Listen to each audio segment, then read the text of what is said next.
സംവിധായകൻ ആഷിഖ് അബുവാണ് ഇന്ന് മുഖാമുഖത്തിലെ അതിഥി. നമസ്കാരം. സോൾട്ട് ആൻഡ് പെപ്പർ മുതൽ ഇങ്ങോട്ടുള്ള ചിത്രങ്ങൾ പരിശോധിച്ചാൽ അതിലെല്ലാം ഒരു നിഷേധമുണ്ട്. ഒരു നായകൻ്റെ നിഷേധം, സാധാരണ സൗന്ദര്യ സങ്കല്പങ്ങളുടെ നിഷേധം, ഏറ്റവും ഒടുവിൽ സൂപ്പർ താരങ്ങളുടെ നിഷേധം കൂടി. വ്യവസ്ഥാപിത സ്ഥാപനങ്ങളോടോ സംവിധാനങ്ങളോടോ ഉള്ളൊരു നിഷേധം ഉള്ളിലുണ്ടോ? മനഃപൂർവ്വമല്ല, ഉണ്ടെങ്കിൽ അത് മനഃപൂർവ്വമല്ല എന്നാണ് എനിക്കതിനകത്ത് പറയാനുള്ളത്. കാരണം പലപ്പോഴും പലരെയും നിഷേധിച്ചുകൊണ്ടൊരു കാര്യം ചെയ്യുന്നതിനേക്കാൾ മനസ്സ് പറയുന്നത് എന്തോ അതിനെ പിന്തുടരുക, യുക്തിയെ ചോദ്യം ചെയ്യാതിരിക്കുക തുടങ്ങിയ കാര്യങ്ങളാണ്. അതായത് കാഴ്ചക്കാരുടെ യുക്തിയെ ചോദ്യം ചെയ്യാതിരിക്കുക, അങ്ങനെയുള്ള കാര്യങ്ങളാണ് ഞങ്ങൾ കൺസിഡർ ചെയ്യാറ്. അപ്പോൾ അതിൽ നിന്ന് ചിലപ്പോൾ യാദൃശ്ചികമായിട്ട് ഇത്തരം നിഷേധം വന്നേക്കാം. സിനിമകൾ ആവശ്യപ്പെടുന്ന തരത്തിലുള്ള താരനിർണ്ണയം അല്ലെങ്കിൽ നടന്മാരെ നിർണ്ണയിക്കലുമാണ് ഞങ്ങൾ പൊതുവേ ചെയ്യാറ്. അപ്പോൾ ആ സബ്ജക്റ്റ് ആവശ്യപ്പെടുന്ന രീതിയിൽ. അപ്പോൾ ഇനിയിപ്പോൾ ഒരു സൂപ്പർ താരമാണ് ഇനി ഒരു സിനിമയിൽ വേണ്ടതെന്നുണ്ടെങ്കിൽ അതും ഭാവിയിൽ ഞാൻ ചെയ്യും. ഞാൻ തുടങ്ങിയത് ഒരു സൂപ്പർ സ്റ്റാർ സിനിമയിൽ നിന്നാണ്. സ്വാഭാവികമായി സംഭവിക്കുന്നതാണ് എങ്കിൽ അതിന് പിന്നിൽ ഒരു ഒരു ഒരു തത്വശാസ്ത്രപരമായ ഒരു അടിത്തറ ഉണ്ടായിരിക്കും, അല്ലെങ്കിൽ ഒരു കാഴ്ചപ്പാടിൽ ആ തരത്തിലുള്ളൊരു കാഴ്ചപ്പാടായിരിക്കും ഉണ്ടാകുക. കാഴ്ചപ്പാടിൽ തീർച്ചയായിട്ടും ഇപ്പോൾ ഞാൻ മാത്രമല്ല, എൻ്റെ കൂടെ വർക്ക് ചെയ്യുന്ന എല്ലാവരുടെയും കാഴ്ചപ്പാടിൻ്റെ ഒരു റിഫ്ലക്ഷൻ ആയിരിക്കും, അല്ലെങ്കിൽ ആണ് ഈ കഴിഞ്ഞ 3 സിനിമകളെന്ന് വേണമെങ്കിൽ പറയാം. കാഴ്ചപ്പാടിൽ സമാനതകളുള്ള കുറച്ച് ആളുകൾ ചേർന്നുണ്ടാക്കുന്ന, അല്ലെങ്കിൽ കാഴ്ചപ്പാടിലും മാത്രമല്ല രാഷ്ട്രീയത്തിലും ഈ പറയുന്ന തത്വശാസ്ത്രത്തിലും ഒക്കെ സമാനതകളുള്ള കുറച്ച് പേര് ചേർന്നൊരു സിനിമ ചെയ്യുന്ന സമയത്ത് അത് സ്വാഭാവികമായിട്ടും പ്രതിഫലിക്കുക സ്വാഭാവികമാണ്. അപ്പോൾ ഉണ്ട്, അങ്ങനെയുള്ള ഒരു പൊളിറ്റിക്കലായിട്ടുള്ളൊരു സ്റ്റാൻഡ് ഉണ്ട്. ന്യൂ ജനറേഷൻ സിനിമ എന്ന് പറയുമ്പോൾ ആഷിഖ് അബു എന്നതാണ് ആദ്യം കേൾക്കുന്ന അല്ലെങ്കിൽ വരുന്ന പേര്. അതൊരു വെല്ലുവിളിയാകുന്നുണ്ട് സിനിമയുടെ. ഞാൻ ഒരിക്കലും ഒരു ന്യൂ ജനറേഷൻ സിനിമ ഉണ്ടാക്കിയിട്ടില്ല. കാരണം എനിക്ക് ആ ടെർമിനോളജിയോട് വിയോജിപ്പുണ്ട്. ഒരിക്കലും new generation cinema, old generation cinema എന്ന് പറയുന്ന അങ്ങനെ 2 വിഭാഗങ്ങളില്ല എന്നുള്ളൊരു വിശ്വാസം. സിനിമ മാത്രമേ ഉള്ളൂ. അത് കാലഘട്ടത്തിൻ്റെ ആവശ്യമനുസരിച്ചിട്ട് സിനിമകളിൽ എല്ലാ കലാരൂപങ്ങളിലും സാഹിത്യ സൃഷ്ടികളിലും സംഭവിക്കുന്ന മാറ്റങ്ങളുണ്ട്. ഇപ്പോൾ ലിറ്ററേച്ചറിലാണ്, എന്ത് കാര്യത്തിലാണ്. ഇപ്പോൾ കാലഘട്ടം ആവശ്യപ്പെടുന്ന രീതിയിൽ സൃഷ്ടികൾ മാറും. ആ മാറ്റത്തിനെ നമ്മൾ പല സമയത്തും പല പേരിട്ടും വിളിക്കും. അങ്ങനെ സൈക്ലിക്കായിട്ടുള്ളൊരു ചേഞ്ച് ആണ് ഇവിടെ സംഭവിച്ചിട്ടുള്ളത്. അതിനിപ്പോൾ മീഡിയാസ് ഇട്ട ഒരു പേരാണ് ന്യൂ ജനറേഷൻ സിനിമ എന്നുള്ളത്. എനിക്കൊരിക്കലും അങ്ങനെ ഒരു ടെർമിനോളജിയിലോ അതിൻ്റെ ഒരു വക്താവാണ് ഞാനെന്നോ എനിക്ക് വിശ്വാസമില്ല. മുമ്പൊക്കെ കമേഴ്ഷ്യൽ സിനിമ എന്ന് പറയുന്നത്, അത് കമേഴ്ഷ്യൽ സിനിമയാണെന്ന് പറയുമ്പോൾ അതിലൊരല്പം നിലവാരം ഉണ്ടായിപ്പോയി കഴിഞ്ഞാൽ അത് കുഴപ്പമാണെന്ന് വിശ്വസിച്ചിരുന്ന ഒരു കാലമുണ്ടായിരുന്നു. അതായത് കൊമേഴ്ഷ്യൽ സിനിമ എന്ന സ്റ്റാമ്പിൽ വരുന്ന ഒരു സിനിമയിലും ഒരല്പം പോലും നിലവാരം പാടില്ല എന്നുള്ള ഒരു കാഴ്ചപ്പാട് ഞങ്ങളടക്കമുള്ള ഞാനും ഈ ഇൻഡസ്ട്രിയിൽ നിന്ന് തന്നെയാണല്ലോ, അപ്പോൾ ഈ ഇൻഡസ്ട്രിക്കകത്ത് ഉണ്ടായിരുന്നു. അതുപോലെ തന്നെ നേരെ മറിച്ച് ഇപ്പോൾ നിലവാരമുള്ള സിനിമകൾ എന്ന് ഷൂട്ടിങ്ങിന് മുമ്പേ അവാർഡ് സിനിമ എന്ന് പേരിടുന്ന തരം സിനിമകളിൽ ആൾക്കാർക്ക് കുറച്ച് റിലാക്സ് ചെയ്ത് കാണാവുന്ന, അല്ലെങ്കിൽ വളരെ ചെറിയ കാര്യങ്ങളൊന്നും അത്തരം സിനിമകൾ പാടില്ല, ആ സിനിമകളിൽ മനുഷ്യർക്ക് മനസ്സിലാവാൻ പാടില്ലാത്ത കാര്യങ്ങൾ പാടുള്ളൂ എന്നൊക്കെ ഉണ്ടായിരുന്നു. അപ്പോൾ അതിനകത്ത് അങ്ങനെ ഒരു കാറ്റഗറൈസേഷൻ ഉണ്ടായിരുന്നു. ഇന്ന് അതിൻ്റെ ഒരു കാലഘട്ടം മാറിയെന്ന് തോന്നുന്നു. കാരണം നമ്മൾ ചെയ്യുന്ന കമേഴ്ഷ്യൽ സിനിമയിൽ അല്പമൊക്കെ നിലവാരം വന്നു തുടങ്ങി, ആൾക്കാർ അത് അക്സെപ്റ്റ് ചെയ്ത് തുടങ്ങി, പുതിയ രീതിയിൽ കഥ പറയാൻ ആൾക്കാർ ശ്രമിച്ചു തുടങ്ങി, പരീക്ഷണങ്ങൾ തുടങ്ങി. അപ്പോൾ എന്തായാലും ഒരു സൈക്ലിക്കായിട്ടുള്ള ചേഞ്ച് ആണെങ്കിൽ നല്ല രീതിയിലുള്ളൊരു ന്യൂ ജനറേഷൻ സിനിമ എന്ന് അതിനെ വിളിക്കാൻ ഇഷ്ടപ്പെടുന്നില്ല എന്ന് പറയുമ്പോൾ ഇതൊരു പരീക്ഷണമാണ് തീർച്ചയായിട്ടും. പക്ഷേ ഇത്തരത്തിലുള്ളൊരു പരീക്ഷണ സിനിമയാണ് എങ്കിൽ കുടുംബമായിട്ടിരുന്ന് കാണാൻ പറ്റുമോ എന്ന് മറ്റു ചില സംവിധായകരെങ്കിലും ഒരു ആശങ്കപ്പെടുന്നുണ്ട്. ന്യൂ ജനറേഷൻ സിനിമ എന്നതിനെ വിലയിരുത്തുമോ? അങ്ങനെ വെല്ലുവിളി ഉണ്ടോ? തീർച്ചയായിട്ടും. ഇപ്പോൾ ഇങ്ങനെ ഇതൊരു സംഘടിത ശ്രമമായിരുന്നില്ല ന്യൂ ജനറേഷൻ സിനിമകൾ എന്ന്. സോക്കോൾഡ് സിനിമകളുടെ വരവ് ഒരിക്കലും സംഘടിതമായിട്ട് സംഭവിച്ചതല്ല. ഇപ്പോൾ ഒരു 4-5 ഫിലിം മേക്കേഴ്സ് ഒരു മുറിയിലിരുന്ന് നമുക്ക് നാളെ മുതൽ ഇനി ന്യൂ ജനറേഷൻ സിനിമകൾ ഉണ്ടാക്കിക്കളയാന്ന് പറഞ്ഞിട്ട് വന്നതല്ല. ഇത് സംഭവിച്ചു പോയതാണ്. ഇപ്പോൾ സെൻസിബിലിറ്റിയിലുള്ള സമാനതകളുള്ള ഒരു കൂട്ടം ആളുകൾ ഒരേ സമയം ചെയ്ത സിനിമകളിൽ അടുപ്പിച്ച് വന്നതോടുകൂടിയാണ് അത്തരമൊരു മാറ്റം സംഭവിച്ചത്. അതിൽ ഓരോരുത്തരുടെയും കോൺട്രിബ്യൂഷൻ ഉണ്ട്. ഇപ്പോൾ ഞാൻ ചെയ്ത സിനിമകളാണെങ്കിൽ രാജേഷ് പിള്ളയുടെ സിനിമ, സമീർ ചെയ്ത സിനിമ, അൻവർ ചെയ്ത സിനിമ, അങ്ങനെ ഒരുപാട് പേരുടെ സിനിമകൾ ഈ ഒരു മാറ്റത്തിന് കോൺട്രിബ്യൂട്ട് ചെയ്തിട്ടുണ്ട്. പക്ഷേ ഇതൊന്നും ബോധപൂർവമായിട്ടുള്ള അല്ലെങ്കിൽ സംഘടിതമായിട്ടുള്ളൊരു ശ്രമമായിട്ട് നമുക്ക് കാണാൻ പറ്റില്ല. അത് സംഭവിച്ചു പോയതാണ്. അത് ഭാഗ്യവശാൽ ഇവിടെ ആളുകൾ സ്വീകരിക്കുകയും അത് പ്രോത്സാഹിപ്പിക്കുകയും ചെയ്തു. ഒരിക്കലും ഒരു സംഘടിത മൂവ്മെൻ്റ് അല്ല അത്. ഈ മൂവ്മെൻറ്റ് നടക്കുമ്പോൾ തന്നെ ഇതിൽ ഉള്ള ഒരു അപകടം, ലക്കും ലഗാനുമില്ലാതെ സിനിമ ചെയ്യാനുള്ള ലൈസൻസാണ് ഈ അക്സെപ്റ്റൻസ് എന്ന് തെറ്റിദ്ധരിക്കുന്ന സിനിമകൾ കൂടെ ഉണ്ടാകാം. അങ്ങനെ വരികയാണെന്നുണ്ടെങ്കിൽ ഈ ലേബലിൻ്റെ താഴെ നിൽക്കുന്ന ആളുകളുടെ എല്ലാ സിനിമകളെയും അത് ബാധിക്കും. അപ്പം അതുകൊണ്ട് തന്നെ ഇത്തരം ഒരു ലേബലിൻ്റെ പിന്നിൽ നിൽക്കാൻ എനിക്ക് പേഴ്സണലി താല്പര്യമില്ല. ആഷിഖിനെ സംബന്ധിച്ചിടത്തോളം സിനിമ എന്നുള്ളതൊരു സ്വപ്നമായിരുന്നില്ല, അതിലേക്ക് വന്നു പെട്ടതാണ്. അതുകൊണ്ട് ഈ ഒരു കാഴ്ചപ്പാടുണ്ടല്ലോ സിനിമയെക്കുറിച്ചുള്ള, ഇത് സ്വാഭാവികമായി ഇതിൽ വരുന്നതാണ്, ഇതൊരു കൂട്ടായ്മയുടെ ഫലമാണെന്നൊക്കെ, അതെങ്ങനെ? ഞാൻ അത് മാത്രം വിശ്വസിക്കുന്ന ഒരാളാണ്. കാരണം ഞാൻ വേറെ എൻ്റെ ലൈഫിൽ വേറൊരു വഴി സഞ്ചരിച്ചു കൊണ്ടിരുന്ന ആൾ ഒരു പ്രത്യേക മൂമെൻറ്റിൽ ഈ ഒരു മീഡിയത്തോടുള്ള കൗതുകം കൊണ്ട്, ഇതിൻ്റെ പിന്നിൽ നടക്കുന്നത് എന്താണെന്ന് അറിയാനുള്ള ആഗ്രഹം കൊണ്ട് ഒക്കെ സിനിമയിൽ വന്ന് സിനിമയുടെ ലോകത്തേക്ക് എത്തിപ്പെട്ടതാണ്. എനിക്ക് എല്ലാം എൻ്റെ ലൈഫിൽ സംഭവിച്ചതാണ്, ഒന്നും പ്ലാൻഡായിട്ട് സംഭവിച്ചതല്ല. ഇപ്പോഴും സംഭവിച്ചുകൊണ്ടിരിക്കുന്നത് നമ്മൾ പ്ലാൻ ചെയ്തിട്ട് സംഭവിക്കുന്നതല്ല.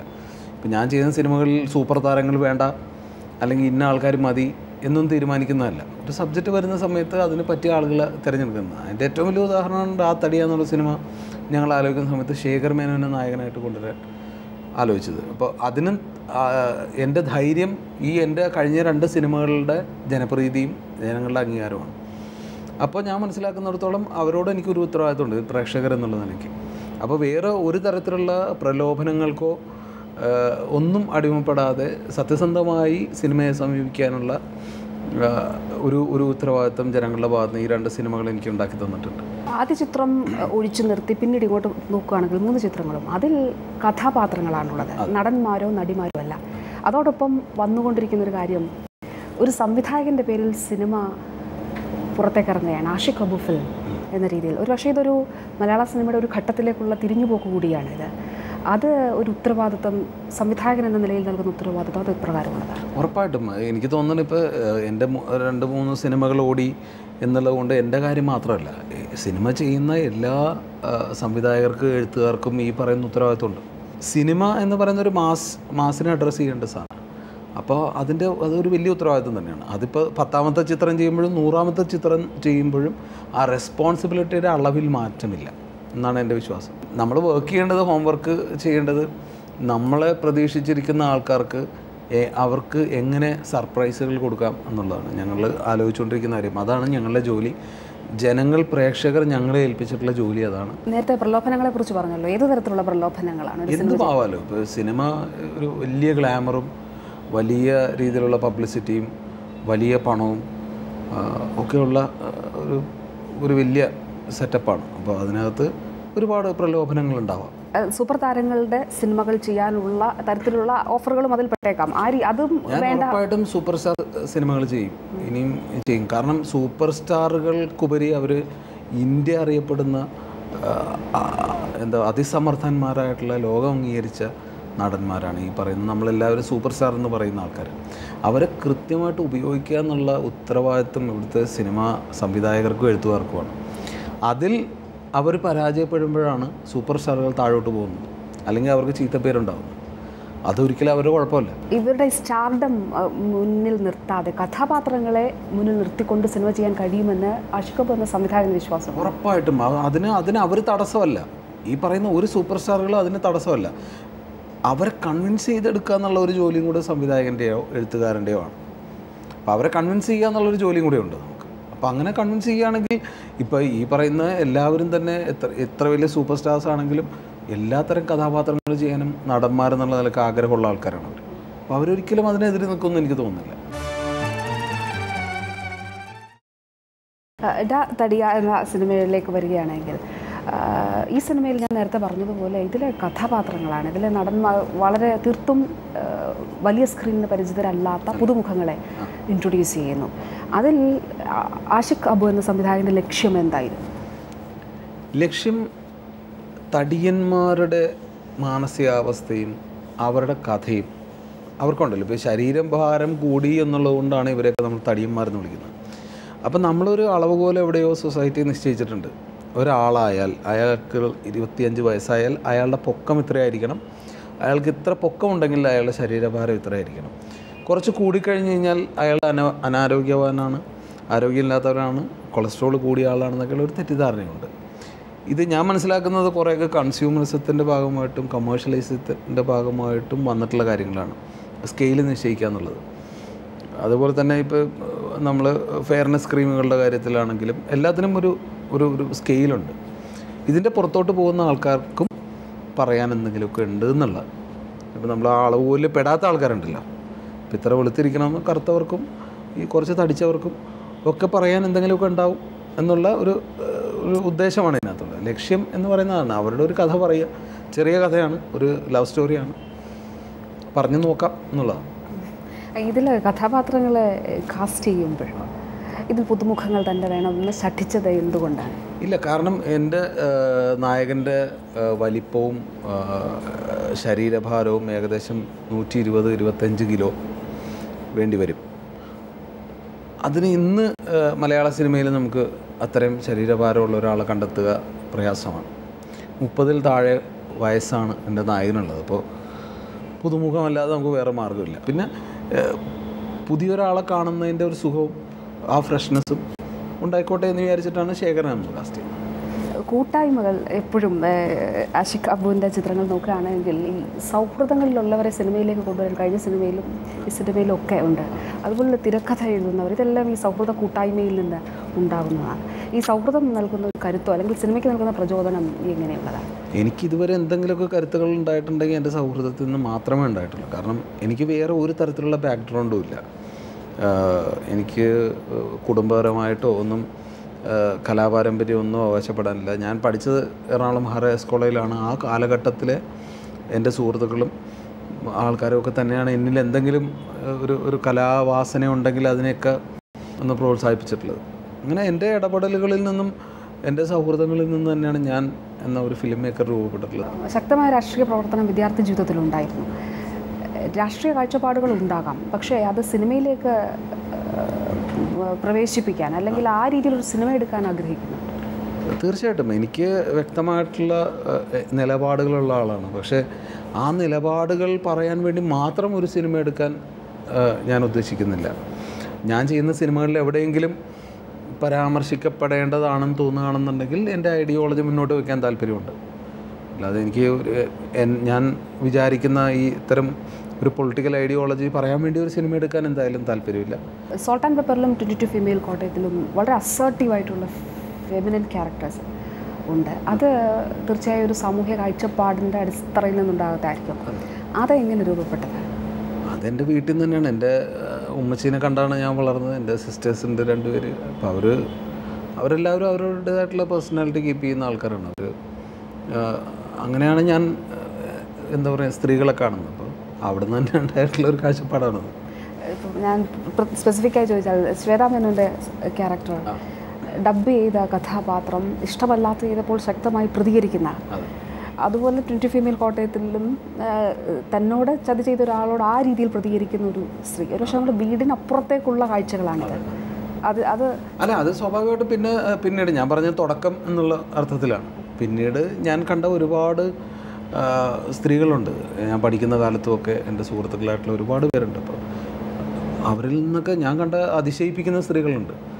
അപ്പോൾ ബഹുമാനിക്കുന്ന, ഞാനിപ്പോഴും ഒരുപാട് റെസ്പെക്റ്റ് ചെയ്യുന്ന ആൾക്കാരുണ്ട്. അപ്പോൾ അതിൽ നിന്നൊക്കെ തന്നെയാണ്. പിന്നെ കഥാപരമായിട്ട് ആലോചിക്കുന്ന സമയത്ത് എൻ്റെ ക്യാരക്ടേഴ്സിനെല്ലാം എൻ്റെ ക്യാരക്ടേഴ്സ് എന്ന് പറയുമ്പോൾ എൻ്റെ എഴുത്തുകാരുടെയും ഒക്കെ ഐഡിയോളജി നേരത്തെ സമാനമാണ് എന്ന് പറഞ്ഞുകൊണ്ട് തന്നെ അതെല്ലാം ഒരു ക്യാരക്ടർ ആലോചിക്കുന്ന സമയത്ത് അതിനകത്ത് പ്രതിഫലിക്കുക സ്വാഭാവികമാണ്. അപ്പോൾ അങ്ങനെ രൂപപ്പെടുത്താണത്. ആഷിഖ് അബു എന്ന സംവിധായകൻ എഴുതുന്നില്ല എന്നുള്ളതൊരു പോരായ്മയായി തോന്നുന്നു. എനിക്ക് എഴുതാൻ അറിയില്ല എന്നുള്ളതാണ്.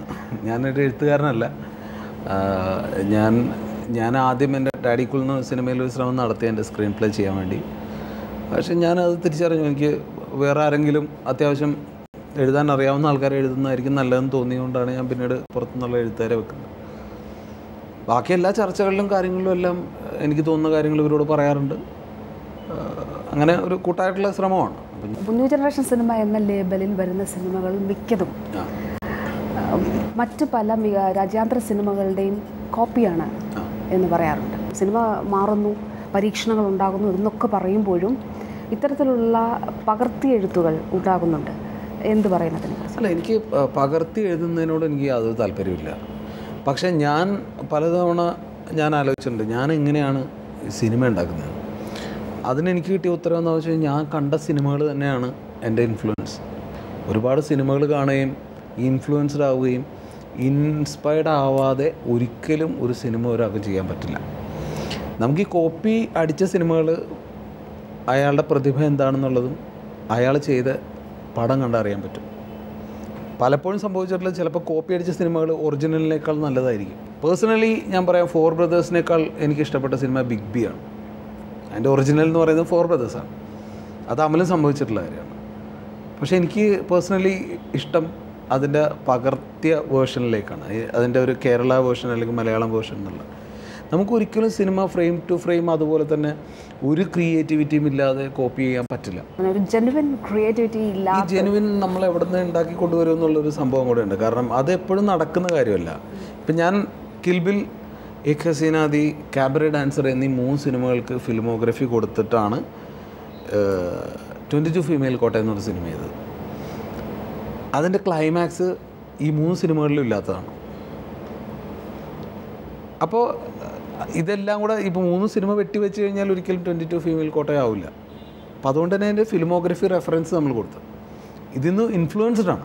ഫിലിം മേക്കിംഗ് എന്ന് പറയുന്നത് ആ സിനിമ കണ്ടു എന്നുള്ളതുകൊണ്ട് ഒരിക്കലും ആ സിനിമ അങ്ങനെ കോപ്പി ചെയ്യാൻ പറ്റില്ല. നമുക്കൊരു സ്കാനർ വെച്ചിട്ട് ഒരിക്കലും ഒരു സിനിമ അബ്സോർബ് ചെയ്ത് വേറൊരു ഹാർഡ് ഡിസ്കിലാക്കാൻ പറ്റില്ല. അതിന് അതിൻ്റേതായിട്ടുള്ള ഈ രണ്ടാമത്തെ വേർഷൻ ഉണ്ടാക്കണമെങ്കിൽ അതിൻ്റേതായിട്ടുള്ള ക്രിയേറ്റിവിറ്റി എന്തായാലും വേണ്ടി വരും എന്നുള്ളത്. ഇപ്പോഴുള്ള സിനിമകൾ പലതും നഗരാധിഷ്ഠിതമായ സിനിമകളാണ്. അതിൽ നമ്മുടെ ഗ്രാമം, ആ രീതിയിലുള്ള കാഴ്ചകളൊക്കെ ഇപ്പോഴുള്ള ഈ പരീക്ഷണ സിനിമകളിൽ നിന്ന് മാറുന്നുണ്ട്. ഇപ്പോൾ എൻ്റെ അടുത്ത് പലരും ചോദിക്കാറുണ്ട്, മലയാളിത്തമുള്ള സിനിമ എന്നാണ് നിങ്ങൾ ഉണ്ടാക്കുന്നത്? അപ്പോൾ ഈ മലയാളിത്തം എന്ന ആ ഒരു കോൺസെപ്റ്റ് എന്താണ്? ഞാൻ മലയാളിയാണ്, ഞാൻ ജനിച്ചത് പക്ഷേ കൊച്ചിയിലായിപ്പോയി. അപ്പോൾ കൊച്ചിയിൽ നടക്കുന്നതൊന്നും മലയാളിത്തം ഇല്ലാത്ത കാര്യങ്ങളാണെന്ന് പറയുന്നതിനോട് എനിക്ക് യോജിപ്പില്ല. കുട്ടനാടോ അല്ലെങ്കിൽ വള്ളുവനാടോ ആണ് മലയാളിത്തം ഉള്ള സ്ഥലങ്ങൾ എന്ന് പറയുന്നതിനോടും എനിക്ക് യോജിപ്പില്ല. തറവാട് കാണിക്കുന്നതിലാണ് മലയാളിത്തം എന്നുള്ളതില്ല. കാരണം ഞാൻ തറവാട് കണ്ടിട്ടില്ല. ഞാൻ ജനിച്ചത് എടപ്പള്ളിയിലാണ്. ഞാൻ വളർന്ന് ഇവിടെ MG റോട്ടിലും ഇവിടെയുമാണ്. ഞാൻ കണ്ടത് കൊച്ചി കായലാണ്. അപ്പോൾ ഞാൻ മലയാളി അല്ലാണ്ടാവും. മലയാളിത്തം എന്ന് പറയുന്നത് എന്താണെന്നുള്ളത് ഒരു ഡെഫിനിഷൻ ഒരു ഡിസ്കസ് ചെയ്യേണ്ട കാര്യമാണ്. കൊച്ചി വിട്ടൊരു സിനിമ ആഷിഖ് അബുവിന് ആലോചിക്കാൻ കഴിയില്ല. ഞാൻ ഫോഴ്സ് ചെയ്യില്ല ഒരിക്കലും. അതിനൊരു ഫോഴ്സ് ചെയ്തിട്ട് ഞാൻ ഇനി വള്ളുവനാട്ടിൽ പോയിട്ട് ഒരു സിനിമ എടുക്കാമെന്നുള്ളൊരു കോൺസെപ്റ്റ് ഇല്ല. കാരണം സ്വാഭാവികം, ഞാൻ പറഞ്ഞില്ല, ഇതൊന്നും പ്ലാൻഡ് അല്ല. എന്ത് വരുന്നോ, ഇപ്പോൾ വള്ളുവനാട്ടിൽ സിനിമ എടുക്കാം ഞാൻ ഒരിക്കലും തയ്യാറാവില്ല എന്നല്ല. പക്ഷെ അതങ്ങനെ വരികയാണെന്നുണ്ടെങ്കിൽ അതെടുക്കും. Salt and pepper, 22 female Kottayam, ദാ തടിയ, 3 വ്യത്യസ്തമായ പ്രമേയങ്ങൾ. അടുത്തൊരു സിനിമയെക്കുറിച്ച് ചിന്തിക്കുമ്പോൾ ഈ വ്യത്യസ്തത അത് കൊണ്ടുവരണമെന്നുള്ള ഒരു സ്വാഭാവികമായിട്ടും ആൾക്കാർ ഇനിയിപ്പോൾ എന്താണ് നിങ്ങൾ ചെയ്യാൻ പോകുന്നത്, വെറൈറ്റി എന്ന് പറയും. പക്ഷേ എനിക്ക് personally as A film maker ഞാൻ പോയ വഴി കൂടെ ഒന്നുകൂടെ പോകാൻ ആഗ്രഹമില്ലാത്തതാണ്. അപ്പോൾ അതുകൊണ്ട് തന്നെ സോൾട്ട് ആൻഡ് പെപ്പർ 2 ഒരിക്കലും ഉണ്ടാവില്ല എന്ന് ഞാൻ തീരുമാനിച്ചത്. അപ്പോൾ ഇവിടെ നിന്ന് ഞാൻ ഇനിയും ഒരു യൂ ടേൺ എടുക്കും. അത് എങ്ങോട്ട് പോകണമെന്ന് എനിക്കറിയാൻ പറ്റില്ല. അപ്പോൾ അതൊരു അഡ്വഞ്ചറസ് ആയിട്ടുള്ള ഒരു രസകരമായിട്ടുള്ളൊരു ട്രാവലായിരിക്കും. ഇനി ഇതുപോലെ അല്ലാത്ത വേറെ ഏതെങ്കിലും സ്ഥലത്തോട്ടായിരിക്കും എൻ്റെ പോക്ക്. ന്യൂ ജനറേഷൻ സിനിമകൾ അവിവാഹിതരായ ചെറുപ്പക്കാർ നിർമ്മിക്കുന്ന സിനിമകളാണ്. അതുകൊണ്ട് ആ രീതിയിൽ കുടുംബവുമായി സിനിമ കാണാൻ കയറാൻ പറ്റുമോ എന്ന് അല്ല, ഇത് അടുത്ത കാലത്ത് ഉണ്ടായിട്ടുള്ള ചെറിയ ചില പൊട്ടലും ചീറ്റലും എന്ന് പറയുന്ന കാര്യം ഇപ്പോൾ ഞാൻ പറയട്ടെ, ഇത് ഞങ്ങൾ കുറച്ച് സീരിയസ് ആയിട്ട് പറഞ്ഞപ്പോഴാണ് ഇതെല്ലാം എന്താ പറയുന്ന കുടുംബത്തിന് കാണാൻ കൊള്ളാത്ത ഒരു സംഭവമായിട്ട് മാറിയത്.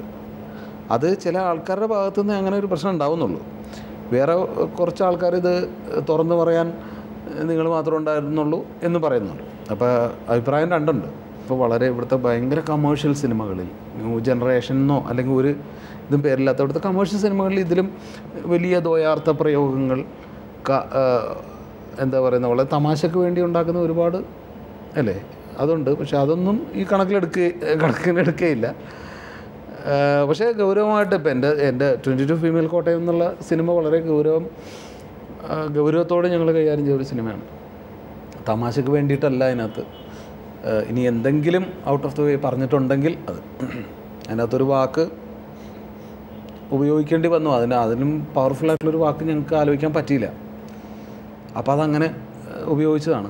സിനിമയ്ക്ക് മുമ്പുള്ള അല്ലെങ്കിൽ സിനിമയോടൊപ്പമുള്ള പരസ്യങ്ങൾ താങ്കൾ ചെയ്യുന്നത് വളരെ ന്യൂ മീഡിയയുടെ സഹായത്തോടെയാണ് പലപ്പോഴും. അത് അതിൻ്റെ ഒരു റേഞ്ച് അല്ലെങ്കിൽ അതിൻ്റെ ഒരു റീച്ച് ആ രീതിയിൽ പൂർണ്ണമായി ഉൾക്കൊള്ളുന്നത് കൊണ്ടാണ്? അല്ല, അത് ഇപ്പോൾ ഞാൻ പറയട്ടെ, ഇപ്പോൾ എൻ്റെ സോൾട്ട് ആൻഡ് പെപ്പർ എന്നുള്ള സിനിമ ഈ എൻ്റെ നിർമ്മാതാവിൻ്റെ ഭാഗത്തുനിന്ന് യാതൊരു തരത്തിലുള്ള പിന്തുണയും ഇല്ലാതിരുന്ന സിനിമയാണ്. എൻ്റെ 2 സിനിമകളുണ്ട്, ഡാഡിക്കൊന്നും അങ്ങനെ ഒരു പിന്തുണ ഉണ്ടായിട്ടില്ല. അപ്പോൾ അതുകൊണ്ട് തന്നെ എനിക്ക് ഈ സിനിമയുടെ പ്രചരണം ആളുകളിലേക്ക് എത്തിക്കുക എന്നുള്ളത് എൻ്റെ മാത്രം ജോലിയായിരുന്നൊരു സമയമുണ്ട്. 22 തിയേറ്ററുകൾ മാത്രമാണ് സോൾട്ട് ആൻഡ് പെപ്പർ റിലീസ് ചെയ്യുന്ന സമയത്ത് കിട്ടിയത്. ഇതിൻ്റെ പോസ്റ്ററിൽ നടിയുടെ വയറിൻ്റെ ഭാഗം കാണുന്ന ചിത്രമുണ്ടെങ്കിൽ മാത്രമേ പോസ്റ്റർ അടിക്കുള്ളൂ എന്ന് വിതരണക്കാരൻ പറയും. ഞാൻ കൊടുത്ത പരസ്യം തീരെ പോരാ, പഞ്ചില്ല, അതുകൊണ്ട് അത് അച്ചടിക്കാൻ പറ്റില്ല എന്ന് പറയുകയൊക്കെ ചെയ്ത ഒരു വല്ലാത്തൊരു ഘട്ടത്തിലാണ് അതിനുള്ളൊരു വഴി നോക്കി. അപ്പം ഞാൻ ഈ സോഷ്യൽ മീഡിയ പ്ലാറ്റ്ഫോമുകളൊക്കെ എൻ്റെ വളരെ വ്യക്തിപരമായിട്ടുള്ള കാര്യങ്ങൾക്ക് മാത്രം ഉപയോഗിച്ചിരുന്നു. അവിടെ ഞാൻ പതുക്കെ എൻ്റെ സിനിമയുടെ പോസ്റ്റർ പതിച്ചു തുടങ്ങി, ഇട്ട് തുടങ്ങി, അത് ആളുകൾ കാണാൻ തുടങ്ങി. അങ്ങനെ സംഭവിച്ചാണ്. അതും ഞാൻ ഈ പ്ലാറ്റ്ഫോം ഇങ്ങനെ ഇതിനു വേണ്ടി ഉപയോഗിക്കണം എന്ന് മനഃപൂർവ്വം ഉദ്ദേശിച്ച് ചെയ്തതല്ല. അതങ്ങനെ വളർന്ന് അതൊരു വലിയ പ്രസ്ഥാനമായി മാറുകയും ചെയ്തു. അത് ഇതുകൊണ്ടാണ്, ഗതികേട് കൊണ്ട് തുടങ്ങിയതാണ്. അത് പിന്നീട് അതൊരു സംഭവമായി മാറി എന്നുള്ളത്. അത് 2 സിനിമകൾക്ക് ശേഷം ഇത്തരത്തിലുള്ള പ്രൊഡ്യൂസറുമായിട്ടുള്ള ഇത്തരത്തിലുള്ള പ്രശ്നങ്ങൾ ആഷിഖ് കപൂർ എന്ന സംവിധായകനെ സംബന്ധിച്ചുണ്ടാകാറുണ്ട്. എൻ്റെ ഏറ്റവും നല്ല സിനിമ അല്ലെങ്കിൽ ഒരു നല്ല പ്രൊഡ്യൂസർ അല്ലെ ഒരു നല്ല ഡിസ്ട്രിബ്യൂട്ടർ എന്ന് പറയുന്നത് എൻ്റെ ഈ ഡാത്തടിയ എന്ന സിനിമയായിരിക്കും. കാരണം ഞാനല്ലെങ്കിൽ ഇപ്പോൾ ഈ സമയത്ത് എൻ്റെ സിനിമ റിലീസ് ചെയ്തിരിക്കുന്ന സമയത്ത് എൻ്റെ ജോലികൾ ഒരു പ്രൊഡ്യൂസറുടെയും കൂടെ അല്ലെങ്കിൽ ഒരു ഡിസ്ട്രിബ്യൂട്ടറുടെയും കൂടെ ജോലിയായിരിക്കും. എനിക്ക് ഇത്രയും റിലാക്സ്ഡ് ആവാൻ പറ്റില്ല. ആഷിഖ് കപൂർ എന്ന സംവിധായകനുള്ള വിശ്വാസം വളർന്നതുകൊണ്ട് കൂടിയാവാം അത്. ആവാം, എങ്കിൽ പോലും ഞാൻ പറയുകയാണ്, അത് പല ഘടകങ്ങൾ അതിനകത്തുണ്ടാവാം. പക്ഷേ ഞാൻ ചെയ്ത 4 സിനിമകളിൽ വളരെ റിലാക്സ്ഡ് ആയ ഒരു സിനിമയാണ് എന്ന് പറയുന്നത് എല്ലാ കാര്യങ്ങളും കൊണ്ടും. ഡാത്തടിയ എന്ന സിനിമയ്ക്ക് എല്ലാ ആശംസകൾ. ഒപ്പം പുതിയ നല്ല സിനിമകൾ ഉണ്ടാകട്ടെ എന്ന് ആഗ്രഹിക്കുന്നു, ആശംസിക്കുന്നു. Thank you.